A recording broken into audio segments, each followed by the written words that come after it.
All right, good evening, brethren. I truly appreciate you for giving us your time this evening, for being part of our first meeting online self-development program. All right, let's start. Shall we pray? In the name of the Father and the Son and the Holy Spirit. Amen. God of heaven and earth, we thank you for bringing us together as one family. Thank you, Lord, for today, for keeping us alive to witness this day. Thank you also for this year 2023, has been amazing. God, we ask that this meeting today will be a success, and to add value to every member and to have a triple effect in our life in the name of Jesus Christ. But I pray, God, that our session will continue to grow and we will love glory to another.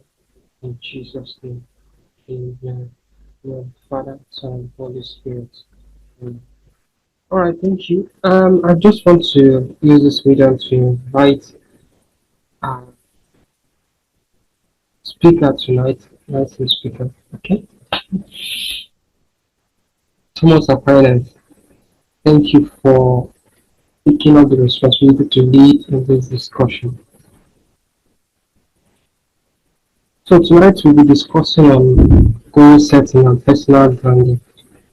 It's going to give us his practical experience and some secrets on how to set goals and brand ourselves. So I believe that we're going to enjoy this section and we're going to see many valuable secrets from him. Please stay tuned and enjoy yourself. Thank you. Hi. So I am very grateful for the opportunity to discuss these topics with you, and I hope we spend some good time together. I hope you learn something new. Okay, we'll be talking about goal setting and personal branding. My name is Thomas Aquinas Oswaldo. You can call me Benedict. And today, I'm not going to take an academic approach to these topics. I'm not going to do definitions and tell you what I think you already know. So these are the things that I don't think we'll be discussing today. Things like what is a goal, types of a goal, what is branding, and so on and so forth. I believe we don't have any child in this session, so everybody here already know the meaning of all this. So we'll dive right in and provide a practical approach to goal setting. So we're going to be talking about how to identify goals and the reason for the goals, how to review the previous attempts for the goals, how to provide or establish a proof of achievement, how to break down goals into steps, how to set duration and for periodic review, and how to determine whether you need guidance for this goal or not, and if you do, how to go about getting one. Do you need a team or not? How do you go about it? Then identify the cost of achievement for your goal. Every goal has something it's going to cost you. So we'll look into that. And then we'll go back and review the goal and see whether it was worth it in the end. At the end of the session, we're going to review a book.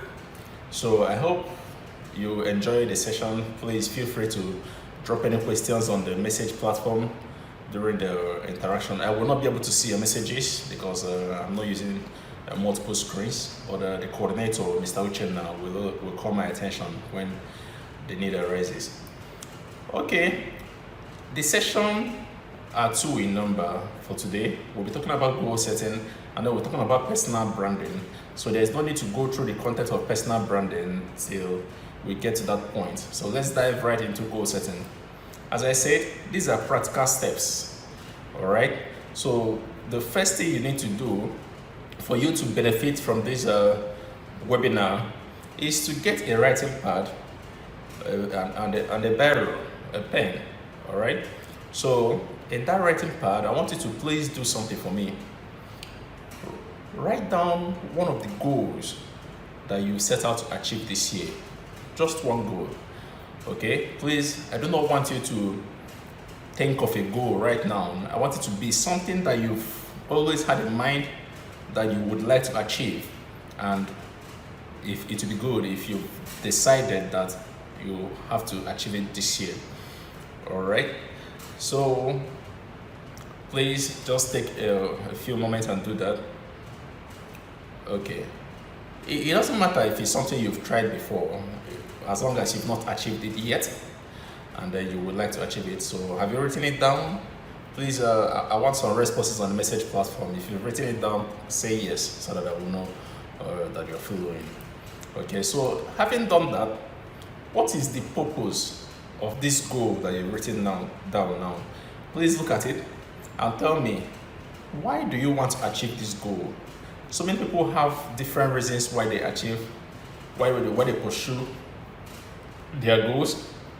A lot of them has to do with wealth. People want to become richer, so they set up goals on how to achieve that. Is that the category yours fall in?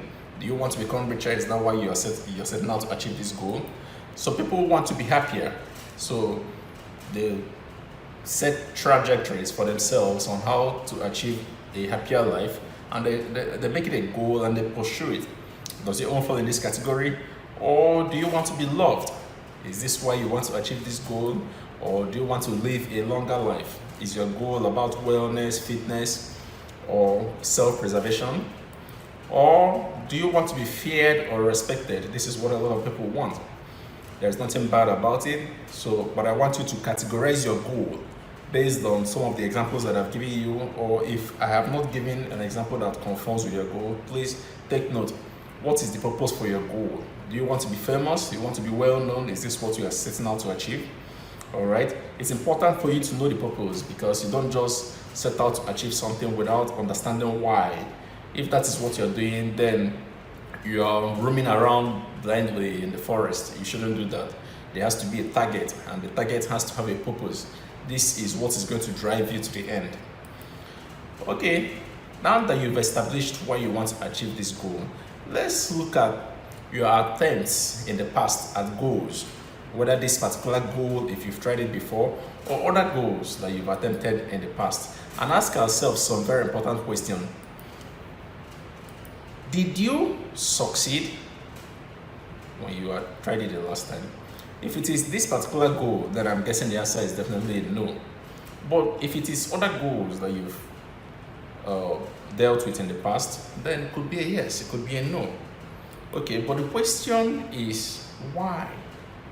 If you did not succeed, why? At the point when you realized you did not succeed, did you take time to ask yourself this question? Did you try to find out why you did not succeed? Because if you don't answer this question, then you might not be able to achieve success the next time, because the same thing that stopped you the previous time might come back and haunt you again because you were not able to identify it successfully. You cannot eliminate it if you do not identify it. So identifying the reason for your failure is the number one step in the right direction. Okay? Now, if you succeeded, at the point where you realized you succeeded with that goal, was it what you hoped for? Did it represent everything that you had in mind while you were pursuing that goal? Okay, because this is a very important aspect of goal setting and achievement that we are going to discuss a lot about today. Then, having reviewed these two questions with respect to goals you've achieved in the past or failed to achieve, what do you want to do differently this time? If you succeeded in establishing why you failed, what are you going to do differently this time? If you succeeded and you identified the key ingredients that helped you to succeed, are you going to apply the same approach to this goal? If you achieved the goal and then you didn't feel it was what you anticipated all along, what are you going to do differently this time? Okay, so these are the questions that you need to answer before you proceed with your goal, so that you learn from your mistakes and make a lot of improvements. Now, that goal that you've set for yourself, please look at it. The goal that you wrote down on your writing pad. How will you know that this goal has been achieved? Because a lot of people set goals that are open-ended. They just say, this, that. when that I want to be happy, for example, I want to be the happiest man on earth, and this is your goal. How will you know? At what point will you sit back and say, "Aha, I have achieved it"? Because if you don't have that metric, if you don't have a way of determining that a goal has been achieved, then you might end up pursuing that goal forever and ever. And this is not healthy. This is not okay. All right. So that is why we want you to have a well-established proof of achievement. And then when you've thought about it, when you've set or determined that proof of achievement, I want to ask you a question. That proof, is it tangible? Is it something that is measurable? Is it something that is relatable? Is it something that you can quantify? All right? Because if you set a goal to be the best marketer in your workplace, if you're a marketer, I'm sure there are metrics that your company can use to determine at the end of the year who is the best marketer, and then by which you will know whether you succeeded or failed. But if you chose to become the world best dad, what metric are you going to use to measure that achievement when you do achieve it? All right. So the best thing is to look at that goal critically and determine right before you make any step, what am I going to use to do the marker for the point of success? All right. Because if you don't do this, you might end up pursuing a goal ad infinitum without stopping. Is it extinguishable? So what we mean is, at that point of success, at that point when you know you've achieved the goal you're pursuing, can you look back and say, this is where I was? Comparing where I was to where I am now, I can tell that I have achieved that goal. Is there something that you can use to distinguish? For example, if you set a goal to lose weight by the end of the first quarter of the year, you don't just leave it open-ended like that. You have to check what you weigh now, and then tell yourself, if you currently weigh 86 kg, then you tell yourself, I want to weigh 75 kg by the end of the third quarter. So by putting that marker, 75 kg, you've set a goal that the end point is distinguishable, because then you can look back and check, now I weigh 75 kg, last week I weighed 77 kg, before when I started this goal I weighed 86 kg. So it is very clear the difference between when you have succeeded and where before you started the goal or along the way. You can tell the different markers. So your goal must have something like this that will help you to know at what stage you are and what is remaining for you to achieve the goal. Now, is your goal newsworthy? Is it something you can tell people about? Because a lot of us, sometimes we set goals that we're not so proud of. We set goals that we are not happy to. We feel they don't represent our personality. They don't represent the personality we want to project. Remember, in the next session we'll be talking about personal branding, so you might get to understand it more then. But this goal that you set, is it something big? Is it something small? If it's something big, is it big enough for you to tell other people about?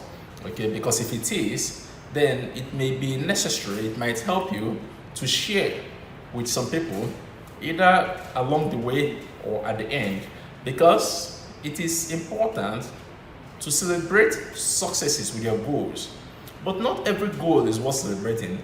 If it's something very minor that probably didn't require much effort, you may just want to let it pass. But if it's something significant, then please do try and celebrate. What celebration does is that it helps to prepare you for the next goal. If you fail to celebrate, let me tell you what happens. Think of your body and your mind as two separate entities. So you set these goals in your mind, all right? And your mind is determined to achieve these goals. So it comes up with a plan, it determines what needs to be done, but it can't do any of these things. Your mind can't move around, your mind can't go to the gym, it can't drive, it can't do nothing, all right? So your mind has to drive your body to do these things. Your mind has to drive your hands, your legs, your eyes, your ears, and every part of your body to achieve whatever they need to achieve in order to meet the requirements for your goal. Okay, so when your body goes through all the stress and then you finally achieve your goal, the body has ways of being pleased. The body has ways of rewarding it. Let me put it that way. There are things that you do that makes you feel relaxed, that makes you feel happy, and makes your body feel satisfied. You know what it is. It is different for everybody. Some people just like to watch movies, some people just like to go hiking, some people just like to travel, some people like to go to the park, some people like to read. Whatever it is for you that helps you to relax and helps you to celebrate, it's important that you engage in that activity after you've achieved your goal. So that when you set another goal, when your mind tries to drive your body to achieve that goal, your body will have the consolation on the fact that there is a timeline. We're not going to do this forever. And then when we are done, we are going to be allowed to relax and to celebrate. So your body will engage in these activities, having all this at the back of its mind. But if you don't celebrate, if you're one of those that see celebration as a waste of time, as an activity that has no imminent purpose or nothing to be achieved, then what will happen is that next time you set a goal for yourself, as your mind tries to push your body may be reluctant, because it will say to itself, after all, we went through all this stress the last time and nothing came out of it. All right? So you need to remember this, that it's important to celebrate at the point of achievement of your goal. How will you know whether the goal has been achieved or not? You need to have a marker, you need to have a proof of achievement. So these are the things that we need to bear in mind before we set out to achieve our goals, so that we can start early to plan for them. Because if you don't plan for them, then when the time comes, you will not be able to execute them effectively. Okay, so whatever it is you want to achieve, whatever your goal is, it may be possible to have milestones. Milestones are major achievements within that goal. So let's take an example. Your goal is to study abroad. So there are a lot of activities that are packed up within this goal, but you can divide them into milestones. Okay, so the first milestone might be to get an admission. The second milestone might be to complete your savings for your school fees. The third milestone might be to get a visa. The fourth milestone might be to board a flight. Okay, so now these milestones are markers that show your level of success with respect to the goal. Okay, so now for each milestone, you need to break it down into smaller activities. Okay, so the smaller activities are now the ones that you will focus your energy on. And for every group of small activities you engage in, you achieve one milestone. So let's take an example. One of the milestones is to get an admission. So for you to get an admission, thinking you may have to get your transcript. So getting your transcript becomes an activity. Okay. Then applying for admission becomes another activity. Then perhaps following up on the application is another activity. And then accepting the application might be another activity. So these are activities that must be completed before the milestone, get an admission, is achieved. So these activities, it may be possible to assign duration to each of them. So some of the activities may not be controlled by you. For example, you're not the one that gives yourself admission. You're not going to affect when the university gives you admission or if. But you can set timelines on your own to be able to track your progress, because you can't just leave it open-ended. You have to be able to say, okay, so for getting of transcripts, you could assign, say, 3 weeks to it. You say, within 3 weeks, I've gotten my transcript. You can assign 2 weeks to application. Within 2 weeks, I've applied to all the schools that I want to apply to, and after 2 weeks, I'm done. I'm not applying anymore. So these are timelines that will help you to manage your progress, to know when you're moving within the allocated time frame, or when you are being too slow. All right, and it will help you to decide when to increase activities and when not to. Okay. Now, for each of these activities that are tied to each of these milestones, what resources will I need to achieve them?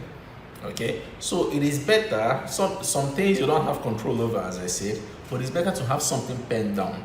For that transcript you want to get, how much do you think you will spend altogether? If you want to travel, what will it cost you? If you need to make some online payments, what will it cost you? Put down all the resources, not just in monetary value, in time value as well. Put it down and then plan with it. As time goes on, if there are changes, you acknowledge those changes, but at least you have a benchmark with which you are setting off. You're not just moving off without a track. You are not just going about aimlessly. Okay? Then, are you going to need support for what you want to do? By support, I mean in the form of moral support, in the form of financial support, in the form of fiscal assistance. Will you need any kind of support from any other person or any other group of persons to achieve your goal?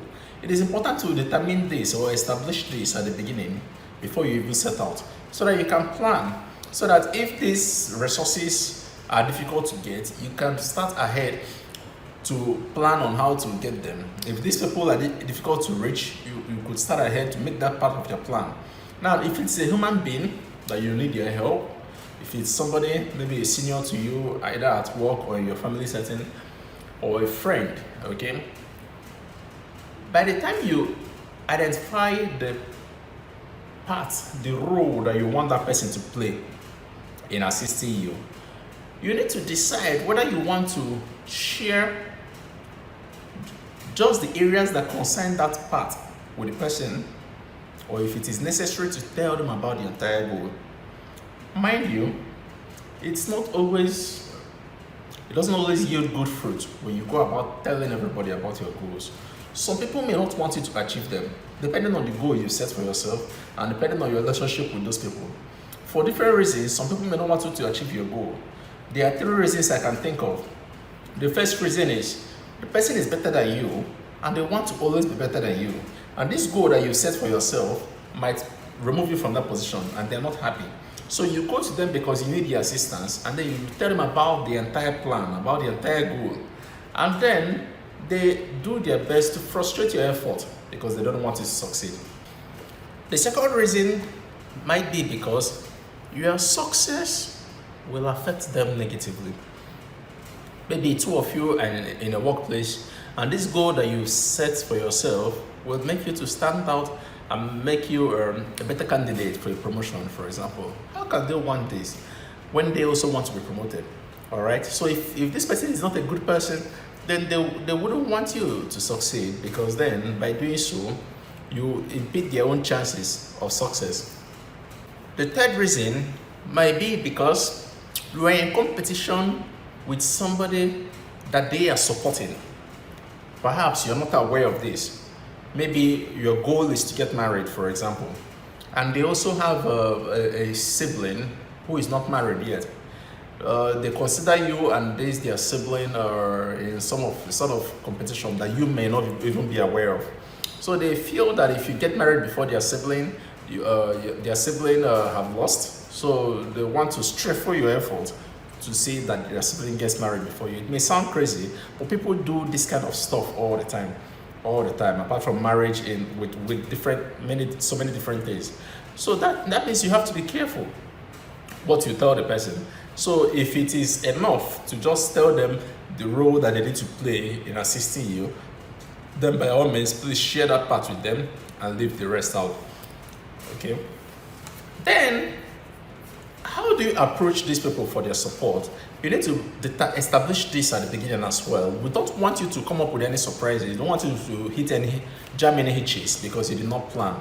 So you need to determine, this person, am I going to pay them, or am I going to ask them to do this for me for free? In what method will I use to tell them about this? And then, as you are planning on how to engage them, you also need to plan on how to disengage them. When they are done with their role, when they are done with their part in assisting you, how do you show gratitude? Okay, so you need to plan all this at the beginning so that as time comes, you execute them so flawlessly. People around you will be wondering how you did it. It's all about planning. If you just dive into attempting to achieve your goal without thinking of this ahead, then as they come along, they are going to hit you hard and they are going to throw you into shock. And this kind of experiences might affect your chances of achieving your goal. So we don't want anything to disorient you or make you feel that it's becoming too difficult. This can only happen when you plan everything ahead of time. So please take it seriously and if possible, write it down. Because when you write things down, you do something that is interesting. You imprint that thing in your mind much more than when you just think about it. Let me tell you what happens. You think about something, it's already in your mind, right? Now, when you write it down, two things happen. One, your brain has to translate it to your fingers for you to write it down. So that translation from your brain through your muscles to your fingers, writing it down, it's imprinting it even more in your mind. All right. Then thirdly, your eyes will see what you've written, will read it, and then it goes back into your brain again and double prints it over again.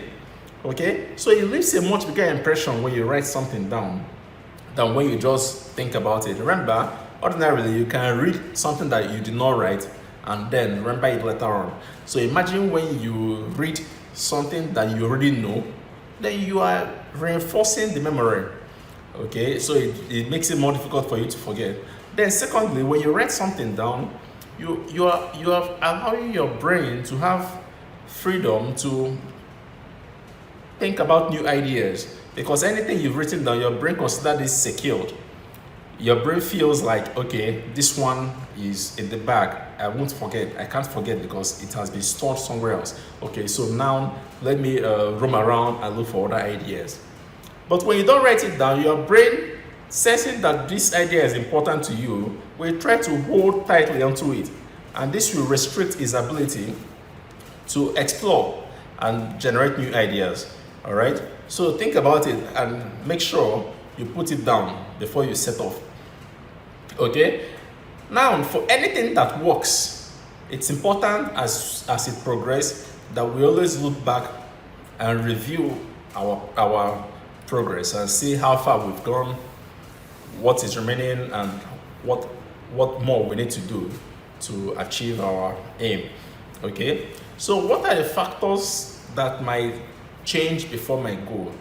All right, this is something that you need to look at critically, because as I said, there's a lot of things that are not within your control. But apart from that, before you set out to achieve your goal, you can try to predict what those things are.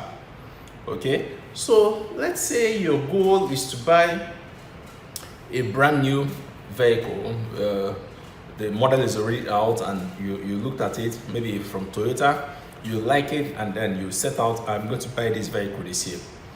Okay, so at this point in your goal setting, you need to relax, sit back and ask yourself, by the time I go to buy this car, by the time I reach the end of my goal, by the time I achieve that goal, between now and then, what might change? What are the things that might change? Okay, so let me give random examples for this analogy that I've chosen. Okay, purchase of a new car. So one of the things that can change is the price. The price of the car can change. The currencies keep fluctuating. So now you set out your goal to buy the car at a particular price, but before then, the price might change and is likely going to go up. Now, you note it down. This is one of the things.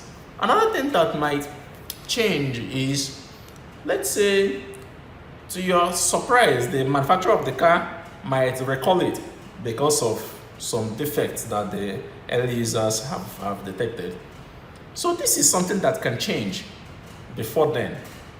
So you need to try to think about them ahead of time. There are many other things that might change that you can't even imagine, but the ones that you can imagine, the ones that are within your power to visualize. It's important that you note that down so that we can look at how these factors will affect your success. Okay, very important.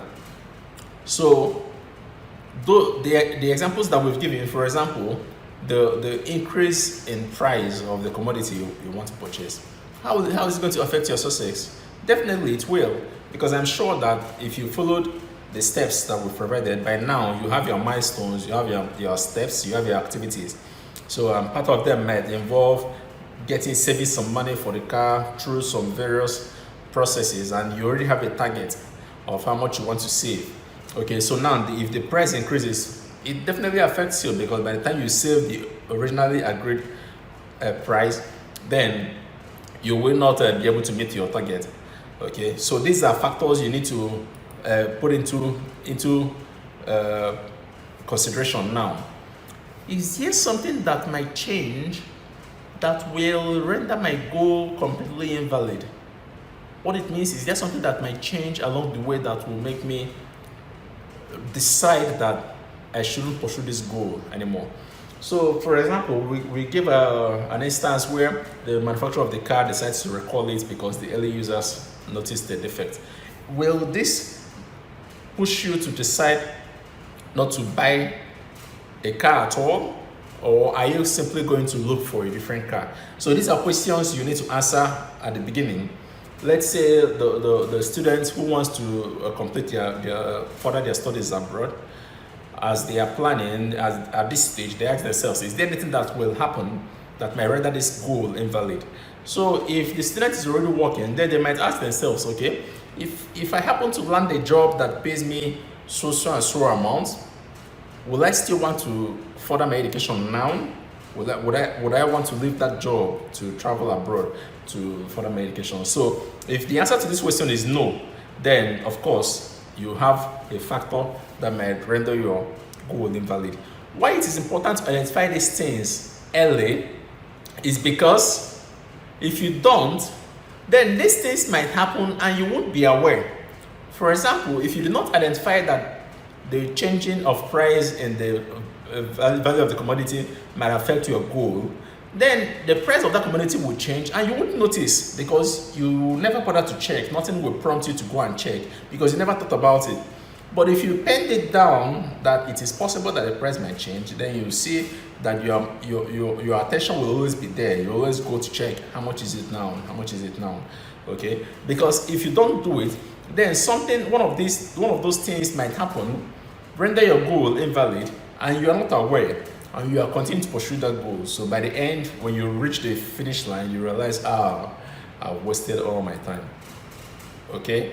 So is it possible that I might need to change something about my goal along the way? So what it means is we've talked about so many steps that we need to take, so many activities that we need to engage in this goal setting. Now, one of them is what resources or what form of assistance will you need?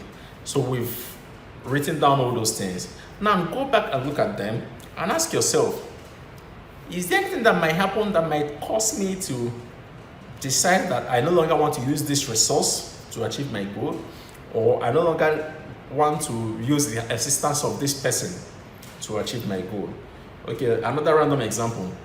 Supposing that your goal is to lose weight, and when we asked you, are you going to need support? You decided, okay, yes, I'm going to need a fitness trainer. Okay, so now the fitness trainer is your support personnel. Okay, you're working with them. So now ask yourself, is there anything that might happen that might make me not to want to work with this fitness trainer anymore? Okay, so thinking about it, one of the things could be relocation.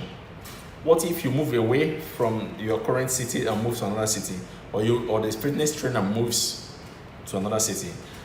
You will see how this strangles your relationship with the person, how it's going to affect the work that you want to do together with the person.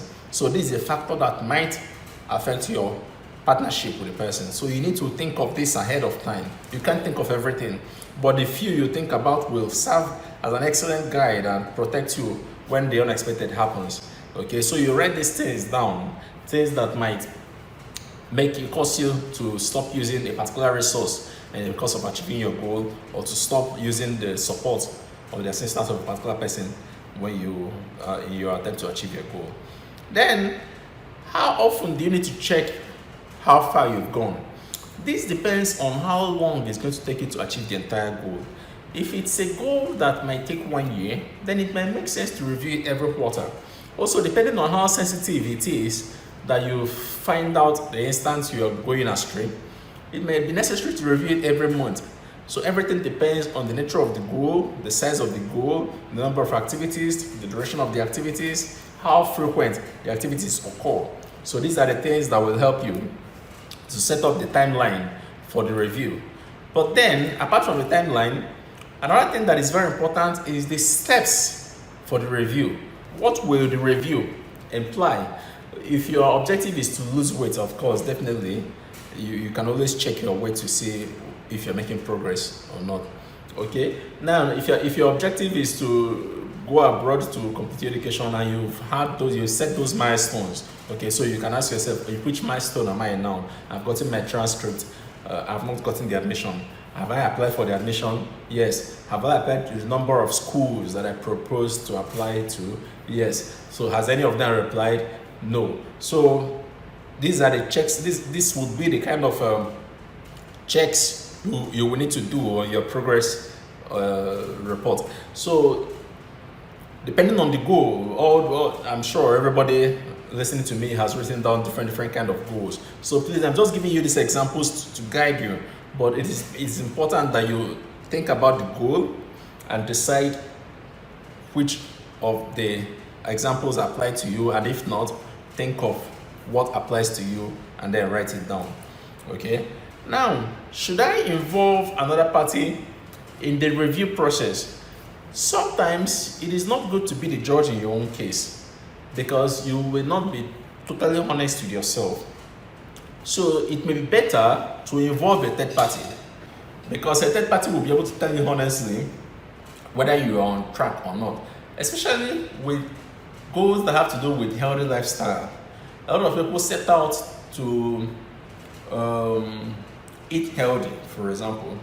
They tell themselves that from now to the end of the year, I'm not going to eat anything that has meat in it and all that. Then 3 months later, they are craving for those same things they said they promised themselves not to eat. And then, in order to satisfy that test for those things, you see themselves rationalizing the same idea they contradicted at the beginning. Before, they said they were not going to test it at all. Now they are saying, well, taking just a few grams per day will not harm you. It's not so bad. And then they rationalize, and then they take those things, and then when it's time for them to review whether they've made progress or not, they can't mark themselves bad. They won't see anything wrong in the steps they've taken. But it may take an independent person, a different person altogether, perhaps your spouse, perhaps your sibling, perhaps a friend, or perhaps somebody that is paid for that purpose, to look at the manifesto you put out at the beginning, when you set your goal, the objectives, and then look at what you're doing now and tell you honestly that you are misstepping. All right. So it may be important to bring in a third party if you feel you may not be fair to yourself in the process. So it all depends on the goal and you. So please take your time and think about it. Are you going to need guidance for what you want to do? So there are some goals that we set out to achieve that other people have achieved in the past. All right, we're not the first person to do it. So if others have done it, then those people may have a good idea or how to achieve those goals successfully. Also, and it might make sense to involve them. Okay, so sometimes it may not be a person. Sometimes it may be a resource material that you need. Somebody that have done what you're about to do has written a book about it, and all you need to do is to pick up the book and read. Oh, there's a movie about it. All you need to do is to pick up the movie and read. Maybe it might just be enough. But sometimes, maybe it's not enough. Maybe you need a human being to actually meet with you periodically and guide you through. So you need to look at your goal, the goal that you've set for yourself, and look at your personality, because some people are self-determined. They don't need anybody to push them once they know what they need to do. Because you may have two reasons why you may want a mentor. The first one is to tell you what to do. The second one is to push you to do it. All right. So if some people know what to do already, they don't need anybody to push them. They set their own timeline and they follow it through. But a lot of people need that small push. So if you belong in that category, please be honest with yourself at the beginning and get a mentor, get a guide, somebody to work with you. All right. Because if you're not honest to yourself and make that mistake of starting without it, you might find it difficult to admit mid-stage that you need it. So it's better to decide at the beginning whether or not. Okay. Now, when you've decided that you need a mentor, you need to ask the next question: should I settle for the free kind? Will it be enough? So free mentorship can come in form of the one from a family member, the one from a friend, from a colleague at work, from a brethren at the church. All right. These can be free. Okay, maybe from an acquaintance. These can come free. But the problem with free things is that sometimes there are ingredients that are missing. For example, when you are getting this mentorship from your friend, so when you meet with this your friend, you may hang out and gist about general things before you go about the things that concerns your goal. Now, if your goal is something that is difficult to achieve, if it's something that puts pressure on you, if it's something that is unpleasant, you will find out that by the time you've met with your friend a couple of times, the next times you meet them, you spend more time gisting and entertaining yourselves than you actually spend on the goal. And gradually it tilts up to the point that you no longer talk about the goal anymore. You just meet and you gist, and then nobody talks about the goal. Why? Because it's unpleasant to talk about it. It's stressful on you. Your friend cares for you, so they've spoken the much they can. They no longer want to bother with you anymore. So they just want to be your friend. So they just want to hang out, and that's it. That's how your goal dies. Okay. The same thing can happen with anybody at work, a colleague, anybody. Okay. When you have a free mentor, it takes extra, should I say, personality for that mentor to push you and push you and push you to success, okay, or guide you to success, okay. So sometimes you may be the one putting in that effort. You may be the one constantly reminding the person to play their own role in the whole process. Okay, so why I'm explaining all this is because sometimes when you look at the disadvantages of free mentorship, it may be better to just go ahead and pay for it. Okay, why? Because when you pay for it, you hand over the responsibility of the push to the mentor. When you want to pay, take my advice, don't pay a lump sum. For example, your objective is to lose weight and you've decided that you need support, and you decided that you have to work with a gym and a fitness trainer. Okay, so please, when you go to the fitness trainer and to the gym, please don't go and pay for the entire year. Let me give you this tip. When you pay for the entire year, at that moment when you lose that money, you feel the pain of having lost that money. And then it's going to act as a motivation to push you to want to utilize that gym and make sure that you utilize the value for your money. But that pressure won't last. The money has gone.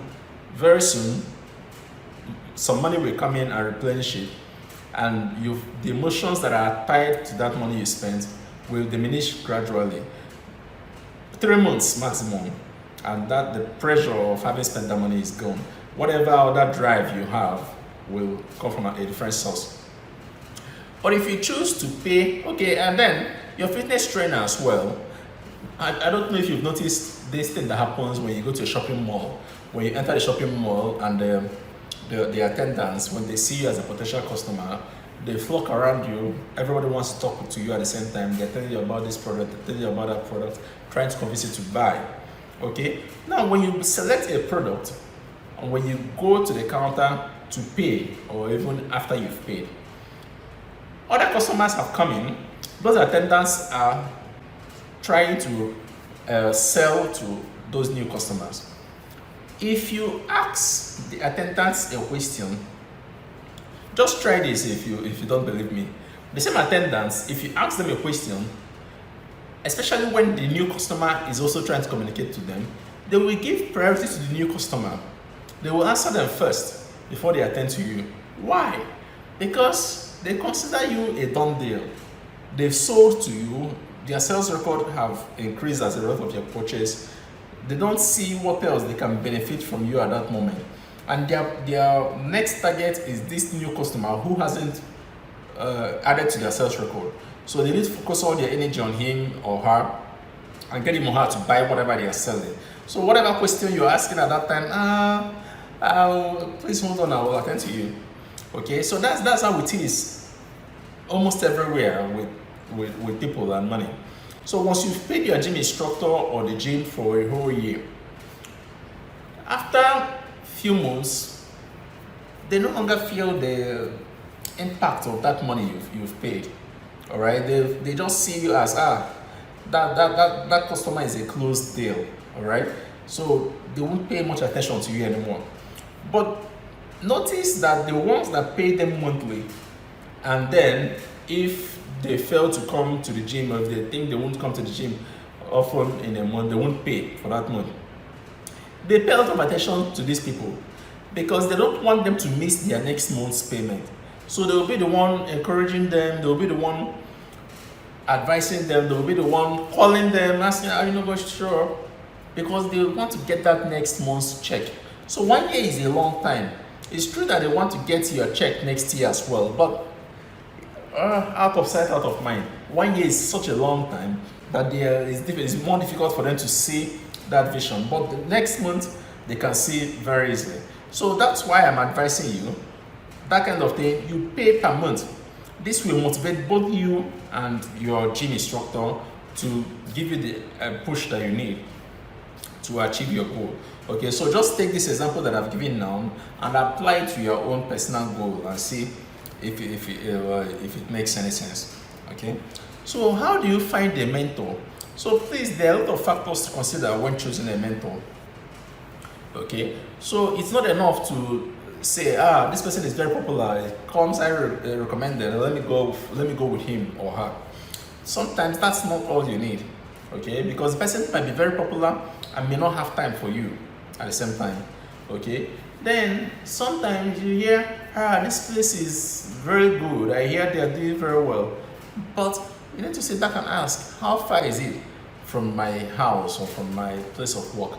Because I have to go to this place all the time. Because if you make the mistake of choosing somewhere that is very far, that you have to go to frequently in order to achieve your goal, then you might find yourself getting tired of the long distance trips, especially if you live in a city that has a lot of traffic, slow traffic. Okay, by the time you spend a huge amount of time on the road trying to get there and back, you see yourself feeling that the goal is really stressful. You don't want this. You want everything to be as easy as possible. So imagine if your goal has something to do with academics. Maybe you are learning a new language or you are preparing for a test and all that, and you have to go for this. Decided that you need assistance. So you registered for a paid class, for example, and it's not online. You have to go there and think about everything that I've said, and then you go to choose a location that is very far. Every time you go there, you are going to feel the impact, and it's going to make you want to give up. Okay, so please, as early as possible, try and remove all this kind of discouraging factors from your way, so that when you set out to achieve your goal, it will seem or appear to be easy all the way. All right, so let's talk about teamwork. Okay, there are some goals that are just require your personal effort. Okay, so you don't need anybody else to come in between. Okay, then there are other goals that sometimes it may be better to work with people that are aiming for the same goal. Like the example that I gave now, you're learning a new language. That's the kind of goal that please don't do it on your own. Okay, it's important to reach out to other people and learn together with them. Okay, so look at your goal critically and ask yourself that question. Do you need a team? Do you need to join one? Do you need to form one? Okay, now in trying to decide what kind of team to join or form, you need to first of all ask yourself, are there other people that are doing the same thing? Either an individual or a group of people that do this formally, like language learning. So there are institutions that organize training, so they are doing it for the same language that you are learning. So if that's the case, then you know that this is available. All right. So if not, whatever your goal is, I'm sorry if my examples are not in alignment with your goal, but if you sit back and think about it, you see that it applies as well. So please think about it. Okay, so after you've determined or established that there are other people that are pursuing the same goal, then you need to ask yourself,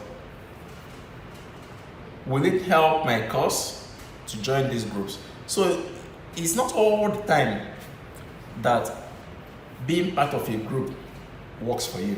So sometimes there's a difference. I'm not saying that for the goal you want to achieve, maybe being part of a group might be a good thing, but by the time you found the group, you need to ask yourself, being part of this group, will it help me? Because you need to look at the group and look at the characteristics that make up the group and see whether it will help you to achieve your goal.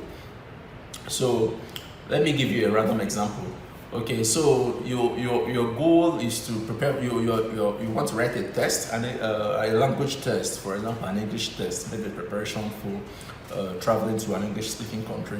So, and you decide to work with a team. You come across, you met some people online that are also preparing for the test, and you agree with them to gather once in a while and do practice together.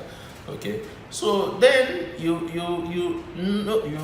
notice that when you gather with these people to practice, but they all have something in common, or most of them have something in common that you do not find yourself comfortable with. Let me give you an example.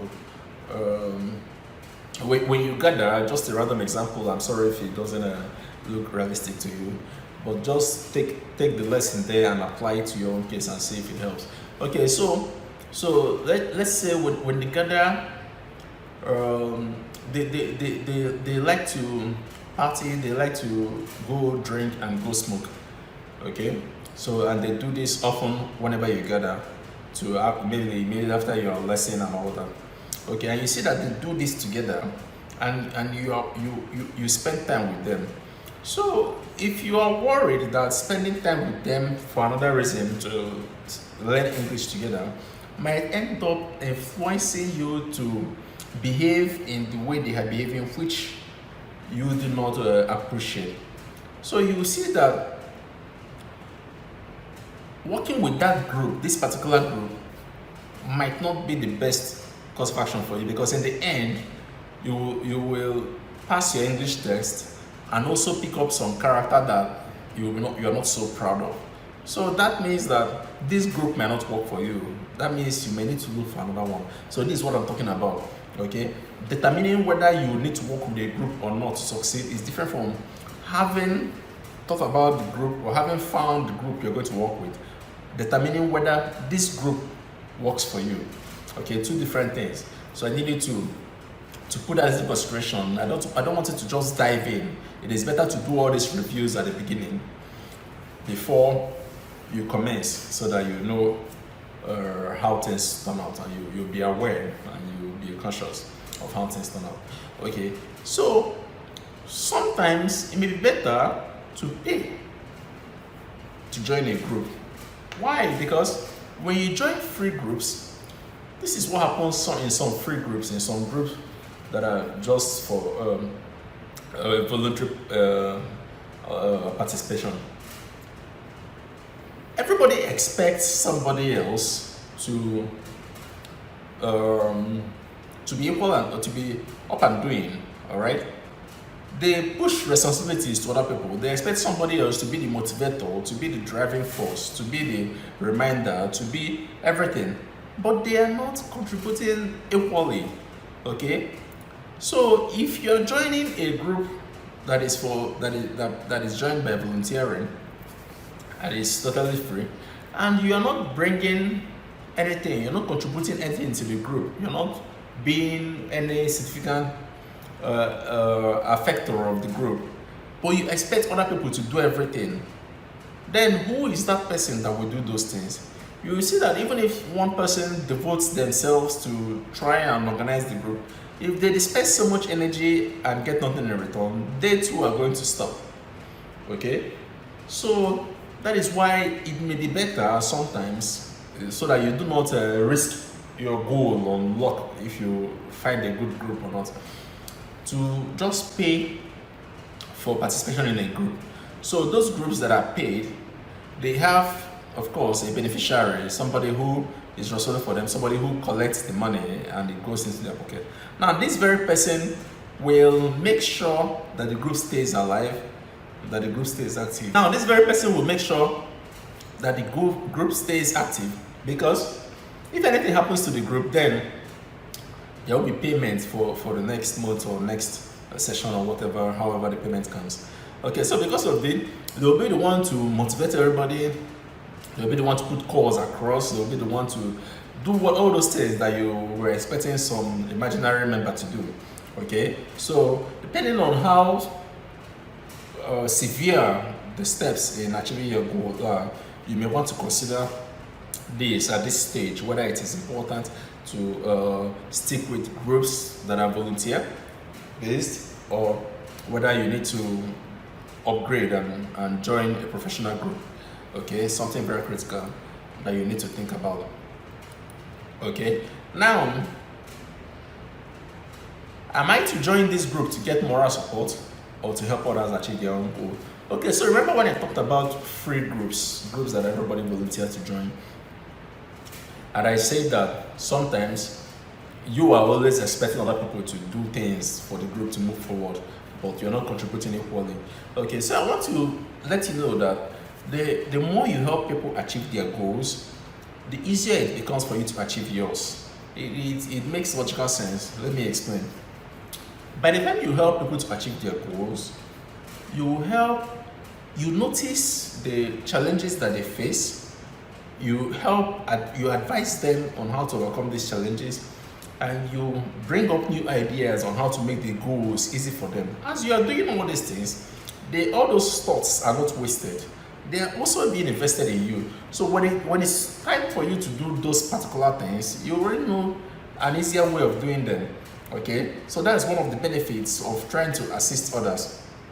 Okay, so it's like you having the experience more than once before it is now time for you to have the experience for your own. So by learning from those virtual experiences you've had as a result of trying to help other people, when it is your own turn, you will see that the knowledge that you've gathered applies and helps you to make it easier for you. So please think about this when you join a group, trying to see how you can help others and how you can participate and be an active contributor to the activities of the group. Okay, so what are the criteria to consider when choosing a group? It's always good to join groups that already have a lot in common with you. Okay, because when that is the case, everything else flows easily. But when you have so many uncommon things, then you may be battling a lot of things and you might lose focus of why you joined the group. Okay, so we've talked about proximity when we're talking about choosing a partnership. So a group that won't cause you to go way out of your way to participate in the activities might help in order to reduce the stress on you and in order to not make the goal feel as though it's very difficult. So look around your locality and see if you can choose somewhere within a group within. Okay. So now we talked about at the beginning of training that every goal has a cost. Okay, no matter what it is that you set out to achieve, it will cost you either time, money, energy, or any other form of resource. If not, then it may not have been a goal. Okay, so we need to identify all the costs now. As I say, it may come in the form of financial cost, it may come in the form of time spent, it may come in the form of personal relationships. Very important cost to consider, because there are some goals that you set and they affect how you relate with other people. So this example, you decide to lose weight and you determine that to do that you need to join a gym club, or and then the gym, your trainer, for example, expects you to keep an appointment every Saturday morning, but you already had some friends that you hang out with on Saturday. Okay, so now you have to choose between hanging out with your friends and going to the gym. Now, if you choose going to the gym, then it's going to affect your relationship with your friends. So please do not take this for granted, okay? Because I'm sure that relationship was beneficial to you. If it wasn't, you wouldn't have kept it. All right. So if those friends are important to you, then please consider that relationship you have with them and factor this in as a cost. I'm not saying you shouldn't go to the gym, but acknowledge that this is a cost. This is a sacrifice you have to make, all right, to achieve your goal. So that's what you really talk about when we refer to personal relationship. Now, what about gratifications? Things that you enjoy doing, but now you can no longer do them because they will affect your goal. So you decide, okay, I must achieve my goal first before. Okay, so how about these things? You need to take note of all of them and write them down as the costs for achieving your goal. Please do not ignore them. Okay, how about the impact on other goals? Most times we set more than one goal at the same time. Of course, that's how life is. Most of us have multiple goals, even if we've not acknowledged them as goals. Okay, now at every point in time, your attention is always on one particular goal. You focus all your energies, you focus so much of your energy on one particular goal, and then other goals now tag along. Now, when you are doing your goal setting at the preliminary analysis, you need to ask yourself, these steps, these milestones that are set for this goal, how will it affect other goals? Because if you don't do this analysis and pen down your findings, that goal may affect others so badly that others get stressful and die off, and then it may turn out that there is another important goal that you've killed in this manner. So, but if you sit down now and review how this goal affects other goals, then it might be possible to identify early what to expect, and then decide at the beginning whether you should try to preserve the two goals, whether you should try to suspend one. Okay, so when you are aware of what is about to happen, you have better control, because then you can decide how to mitigate, how to reduce the effect, and do it ahead of time before it is too late. Okay, so by the time you've reviewed all your costs, all the things that this goal will cost you, it is now time to sit back and ask the most important question in this session: will it be worth it? Okay, so all the sacrifice you're going to make, or you're planning to make in order to achieve this goal, by the time you're done, will it be worth it? Especially when the sacrifice involves very important things, like when we talk about personal relationship. What if it's with your family? Okay, what if you set for yourself a goal at your workplace that demands more time from you, that demands that you don't just work at the office, but when you carry work to your house, and then it takes you away from your family, from your wife, from your husband? What if you choose a goal like that? So, and you do your analysis now and you realize that these are the costs, these are the things that it might take away from you. Will it be worth it? Because by the time you achieve that goal, maybe a promotion at the office or whatever it is, and then you're no longer in touch with your family, will you still enjoy it, the whole goal? Will you still celebrate? Will you still be happy that you set out to achieve that goal? Okay, so that is the question to answer here. It's important to look at it critically. Okay, now I must end this session by advising you that even though we have established that it's important to set goals, and that is the whole purpose of this webinar, to advise and encourage you to set goals, I must also warn you that you should be careful what you wish for. Why? because you might just get it and then find out that you lost more along the way. So think about the example I just gave now about getting a promotion and then losing touch with your family. Okay, you might find out that what you sacrificed to achieve that goal was worth more than the goal itself, meaning that you're running deficit. All right, it would have made sense not to have pursued the goal in the first place. Okay, you didn't get the satisfaction you hoped for. You were thinking that once you achieve this goal, that you will feel like the happiest man on earth. That you're going to, for example, you're pursuing that promotion that I talked about, and you were thinking that once you become the manager, that this is the way it's going to feel. Now you are the manager, and everything is not looking so gloom as you hoped it would. Okay, so this happens. So I need you to watch out for it. I need you to pay attention to it as you plan for your goal, so that when it does happen to you, you will not be surprised because it happens to a lot of people. Okay, you didn't get the emotional feeling you thought. Sometimes you think that a particular goal will make you feel happy. Sometimes you think that a particular goal will make you feel justified. But when you do achieve those goals, you find out that you're not getting that feeling. A good example of a goal that does this sort of people is vengeance, where you set out to revenge on something or somebody, and then by the time you succeed, you're looking for the joy you thought you would feel. You can't find it. No joy. Okay, because how you perceive it before you started pursuing the goal is usually not how it is in reality. Okay, so you need to be careful and be aware of this so that if it happens to you, you don't feel so surprised. Okay, sometimes you pursue a goal and then when you achieve that goal, you realize, I don't think I actually needed this. A lot of people have found themselves in this category. Okay, so you thought that all you needed to do was to for example, travel abroad. Okay, so now you're outside the country, you're in the country you want to be in, and you're making so much money as you hoped for, but there are some other things that are missing. Maybe let's say in the country you went to, you're being treated as so unfairly. You're not really regarded as equal to other people in the country, and this makes you feel so bad. And then you realize, oh, you have all this money, but you're not so happy. You're not accepted in the society.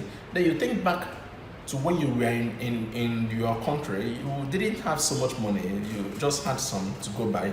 But then you could relate with everybody. You could mingle, interact, participate in societal activities, and nobody looked at you as though you were a second-class citizen. So you thought that this was what you needed. But now that you've gotten it, now I realize, this is not what I needed. That what I had before was better, and that's what I wish I have now. Okay, so this happens to a lot of people. So please, when you get this feeling, don't be surprised. All right, know that it is a regular occurrence. Okay, so in that case, I must warn you that all the glitters are not gold.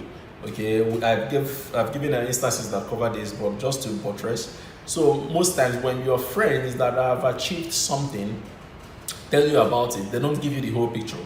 They will tell you about the good sides. So because they tell you about the good sides, you say, this is lovely, I must achieve this, I must achieve this, I must achieve this.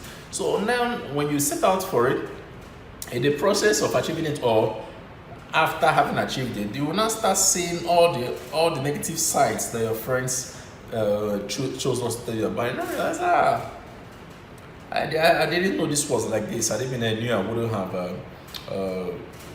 sacrificed so much. Okay, so this is something that happens to a lot of people. So you be aware and be careful, so it doesn't happen to you. Or if it does happen to you, please don't allow it to come as a shock, because you've already been informed. Okay, so sometimes you spend all that resources to achieve a goal, and then you realize that there was something else that would have been better for you. Okay, that had it been you were well informed, you would have gone for that other thing instead of this one that you've achieved. Okay, so that is why it's important to follow the steps that we outlined on choosing your goal. because it helps to reduce the probability that this kind of thing might happen to you. Okay, so but if it does happen, please be aware that it happens to a lot of people, so don't take it, don't be too surprised, okay, by it.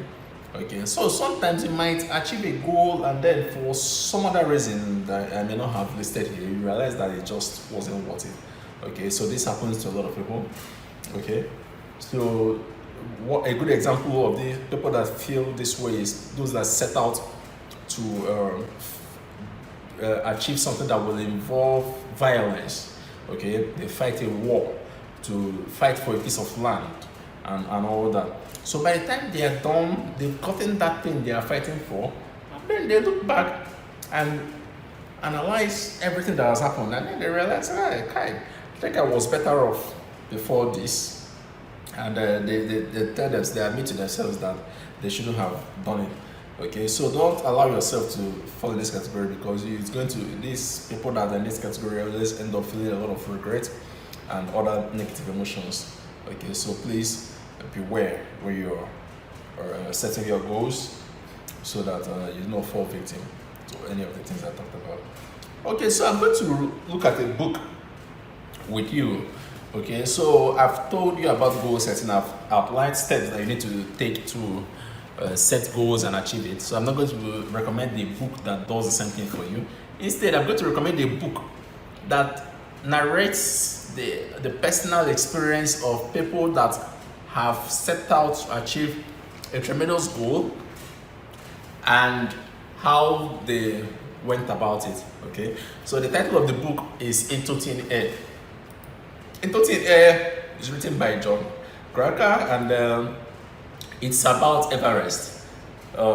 Something terrible happened in 1997 that led to the death of so many people. Okay, so the book is not I'm not recommending the book about the disaster. I'm recommending the book about the people, all right, the individual, because this book tells the story of the individuals, how they set out to go on that trip, and their personal experiences. Okay, so this is Everest. This is what Mount Everest looks like. Okay, so I want you to take note of something. Okay, this mountain is so tall, it is higher than the clouds. Okay, so if you remember last time you boarded a flight, I'm sure you notice how high you needed to fly before you escape through the clouds. Okay, so this is where the cloud is relative to the height of this mountain. Okay, so why would anybody think about climbing a mountain like this? Oh, please don't ask me, I don't know. Okay, but it's a goal, maybe an extreme type, and some people set it for themselves every year and they go about achieving it. So I want you to learn from the experience how much determination can play, the role it can play in helping people to achieve their goal. Because the peak of the mountain is at a height so far up that at that point there is not enough oxygen for you to breathe in. Your body needs oxygen to function, especially when you are involved in a muscular activity like climbing. Climbing takes a lot of energy, so that means that when you're climbing, your body even needs more oxygen. Okay, so but at this height, at this peak, close to it, there is not enough oxygen for your body to breathe in. And then as you lack oxygen, as you stay without oxygen for some time, your body begins to suffer a lot of trauma. Okay, then not to mention that as you climb up, the pressure drops. So airplanes use compressed air to counteract this effect. That's why you won't feel it if you're inside an airplane. But if you're outside, the pressure is so low that your heart pumps blood through your blood vessels at certain pressure. Okay, so now that pressure is okay when we are standing on the ground, but when we are climbing up, that pressure becomes more than the pressure outside. So up to the point that some of our blood vessels can burst as a result of the pressure that our heart is using to pump the blood. And the blood vessels that are easily affected are the ones that are very tiny, the ones in our brain, and this can lead to instant death. Okay, so these are the risks that are associated with the activity that these people set out to achieve. But what I want you to notice is that these people, they are not deterred by all these things as long as their mind is focused on what they want to achieve. Okay, so these are some of the people. Oh, I forgot to mention the book Into Thin Air was also converted to a movie. So this is a picture from the movie. I'm not recommending that you should watch the movie. I think you should go and read the book because the movie was just a summary. The book contains so much more. So please, if you have the chance and if you're a reader, it's something I recommend. So these individuals, they all have some personal stories to tell. Some of them had to work 3 jobs in order to put together the money. Remember when we talked about milestones and steps? One of the milestones, of course, is getting the money that is required, because you have to pay. They have to pay the government of the countries, China and a neighboring country, that for which you can access the fruit of the mountain, the base of the mountain. So they have to pay these governments, and they have to pay their guides, and then they have to fly, they have to travel. So all these monies make up the expenses for the trip. So one of the milestones is getting that money available. So some of them have to work 3 jobs to save, and then when it was time to go, they resigned from these jobs. Let me tell you something. They resigned without reserving that space. They didn't tell the owner, oh please, when I come back I want to keep this job, so keep this slot for me. No, they resigned because they felt that by the time they return from this trip, they're going to be different persons. That job they did earlier may not matter so much. Okay, that is how goals change you. Every goal is started to achieve. Once you've achieved that goal, you become a new person. Okay, so this is something also you should put into consideration. Okay, I remember one of the participants, he had climbed many of the other tall mountains. I think there are about 7 tall mountains. They call them 7 summits or so. He had climbed some of the others. He wanted to climb Everest, and each time he climbed any of those mountains, his wife and his children don't feel so proud because they know that he could easily die in any of those expeditions. So they encourage him not to go. Okay, but this is his passion. He keeps going. So then now the wife told him that Everest is the tallest mountain in the world. A lot of people die on Everest. So please, I prefer to stay with you and grow old, okay, than for you to keep going on these adventures and then I lose you now. So please don't bother with Everest. Leave Everest alone. Let's spend our time together. So when he decided to climb Everest, knowing fully well that his wife will not support him, his wife will not agree, he did not share this plan with his wife until when he eventually traveled and found himself at the base of Everest. It was from the base of Everest that he then called his wife to tell the wife that he is about to climb Everest. So this is a man that has done proper goal setting and have done their planning. Okay, so they followed the steps that I've shared with you. They've tried to identify all the things that might change and try to plan ahead for them. Because when he called his wife to inform his wife that he's about to climb Everest, the wife told him point blank that if you climb Everest and come down, you will have no marriage to return to. Okay, something in that light. Okay, so this is if this is something that he didn't plan for, if this is something that he didn't anticipate, if this is something that he didn't take time to think about, if his wife tells him something like that, 2 things will happen to him. Is either he feels so bad that he decides to return and not climb Everest, or he decides to ignore the emotions that he's feeling and go ahead to climb Everest, but his head will not be in the game, because that last words from his wife will keep him troubled throughout the process. But if this is something that he had tried to anticipate at the beginning, he has asked himself, okay, what are the things that might change before I achieve my goal? Okay, what if I call what if I finally inform my wife and she does not agree to allow me to climb? So what will happen? Are any of these changes enough to cause me to forgo my goal? So if you follow this step, he has followed these steps and analyze all these things at the beginning, then when they are coming up, he will not be so shocked. The impact will not be so much on him because he prepared for them. Okay, so I just want you to please read the book. Okay, the book is made up of heroes that set out a lot of goals, and some achieved them and some did not. Okay, so in the book you're going to learn something. Okay, one of the seasoned climbers of the mountain said that the important thing is not to get to the tip of Everest, it's not to get to the crest of Everest, it's to come back down. Okay, so a lot of people get to the top but they don't come back down safely. Okay, this is why it is important, as I said, to plan your costs. Find out what a goal is going to cost you and manage them appropriately, because you might find out that you end up achieving that goal and you lose so much in the process. Okay, so happy reading if you can. The book is of course available on Amazon and other bookstores. Okay, so thank you very much. We're going to proceed to the next session now, which is personal branding.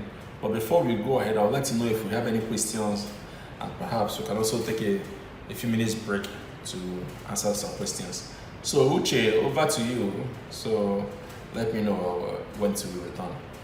All right, thank you.